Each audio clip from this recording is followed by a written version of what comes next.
Apparently, I ruffled a few feathers with my comments about Taylor Wilde's title reign in the Random Stuff That Bugs Me video, so I guess I need to clarify a few things. First, as far as Roxy is concerned, after the head shaving at Sacrifice, Roxy should have gotten pushed to the moon. She had so much fan support coming out of that pay-per-view, she was more over than ODB at the time. She should have gotten the mega face push, she should have been the one to take the Knockouts title from Awesome Kong, shoulda, woulda, coulda, okay? Instead, she was de-pushed, her storyline was given to Gail Kim, and her title push was given to Taylor. I was just as upset about this as anybody was, if not more. Roxy got completely screwed over. About this, there can be no debate. And of course, I wish things had turned out differently, but I still like what TNA did with Taylor. And I know it's been drawing a lot of criticism from people who've been saying that TNA is trying to create another Gail Kim, and it's not believable, or other stuff to that effect. But this storyline worked for me, and apparently I'm one of the very few people it worked for, but for me, Taylor managed to sell it.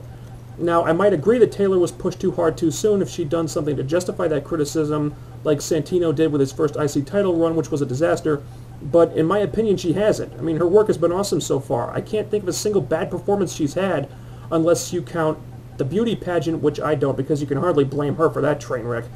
And I even met Tracy Brooks at an autograph signing a couple weeks ago. Look, see this?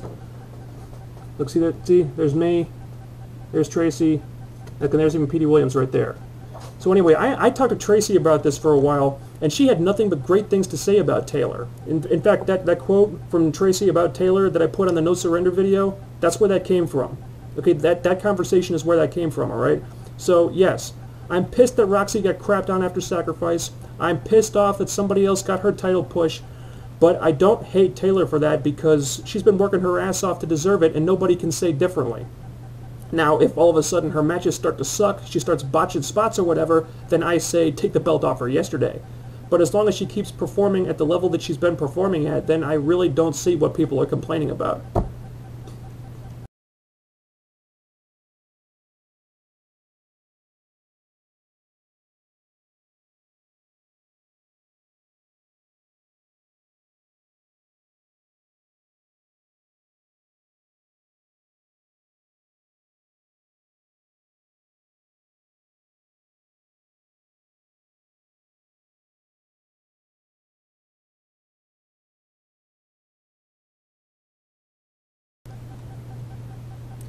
I know I've been talking about this a lot lately, but I need to vent about it one more time. The Beautiful People. I've mentioned more than once recently that the booking of the Beautiful People has been getting more and more transparent, and this show demonstrated that just perfectly.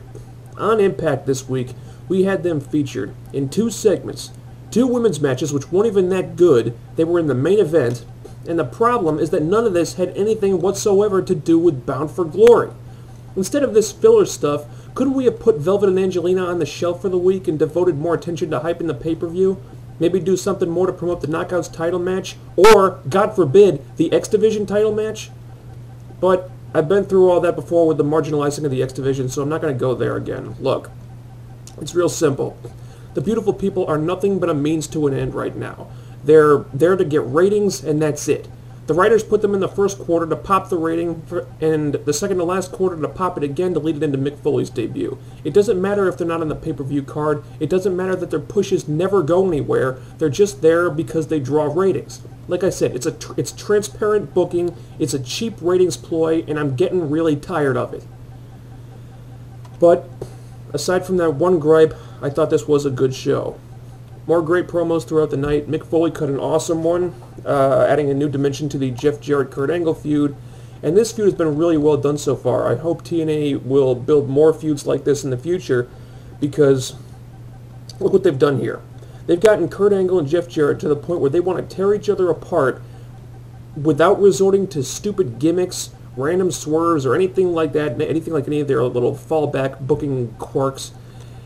In fact, they barely laid a finger on each other so far. It's all been done with really effective promos, so that when they finally do meet at the pay-per-view, the match is going to be completely fresh because it won't be weighed down by the baggage of people having seen it 50 times already, as opposed to Taker and Big Show at No Mercy, for example. And another thing that's made these promos so effective, Mike Tenay and Don West are finally learning how to shut the hell up when the wrestlers are talking. They need to keep doing that, seriously. Other than Foley, the big news of the show was Jeff Jarrett addressing Kurt Angle's comments in the UK Sun, and these weren't the comments I was hoping he'd address. I was hoping he'd discuss what Angle said about how they do too many gimmick matches, but that was probably asking for too much.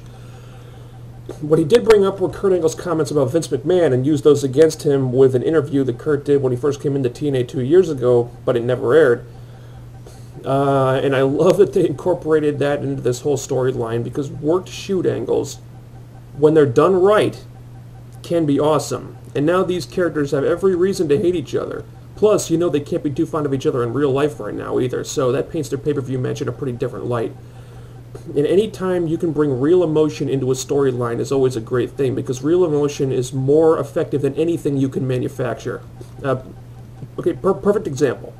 The new Rough Cut segment where they had the soundbite with Roxy's mother talking about how concerned she was when Roxy was busted open by the ladder at Sacrifice and how she wished they would have stopped the match. You knew she meant what she said. And if that upset her so much, it makes you look at Roxy and think, wow, she's a really tough lady for pushing through that like she did. Anyway, moving on. Looks like they're teasing a Jay Lethal Booker T feud. I expect that'll pick up after Bound for Glory, probably. I like that idea a lot, and I like what they're doing with Jay Lethal here. I mean, first of all, I'm hoping this means that the feud with Sanjay is over now. So, and, yeah, let's hope that's over. Second, they seem to be toning down the Black Machismo gimmick. He's still doing his whole Macho Man shtick in the ring, but he's cutting promos with his normal voice now. Not with his Black Machismo voice, but with his normal Jay Lethal voice, which I think will really help with the fans being able to take his character seriously, provided they stick with it. And feuding with Booker T will definitely help with that, too. Also, we saw LAX beating the Motor City Machine Guns to qualify for Monsters Ball, which is now a Four Corners match for the tag titles. I'm looking forward to that, and I still think that the Motor City Machine Guns and LAX is a money feud waiting to happen, but TNA just doesn't seem to want to do it for some reason. I don't know why. I really wish the Guns could be in this Monsters Ball match too, but I always assumed that they were just going to be in the Steel Asylum match, so this wasn't much of a surprise. And you know, they're probably better suited for that match anyway. I mean, since it's an X Division showcase, and it would be pretty watered down without them in it, so I can live with that. So anyway, another week, and the Bound for Glory hype is still very good. Most of the matches are getting good build-up, and announced earlier this week, October 23rd, iMPACT goes live in high definition from Las Vegas, Nevada. I'm psyched about that. I didn't think they'd be doing another live show so soon, and I thought the move to high def was still a few months off at least. Plus, this is huge because it's the first time ever that the show's going to be filmed outside the impact zone. So that's three big reasons why this is a can't-miss show. It's coming only 2 weeks after TNA's biggest pay-per-view of the year, so they should go into that with a lot of momentum. Don't miss that one. What else? I guess that's it. So anyway, good show this week. Catch the replay. See you next week.